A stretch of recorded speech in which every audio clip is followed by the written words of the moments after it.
Hello guys, magandang hapon sa inyo. Kumusta lang inyong mga upload? Kayo ba ay monetize na?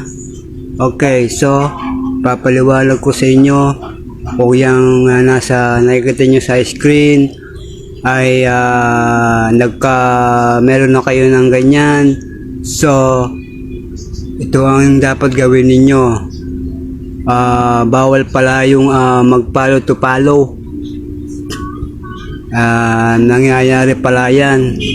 Yan, babasahin ko sa inyo. Your account is restricted for 6 days. Your account is activity didn't follow our community standards.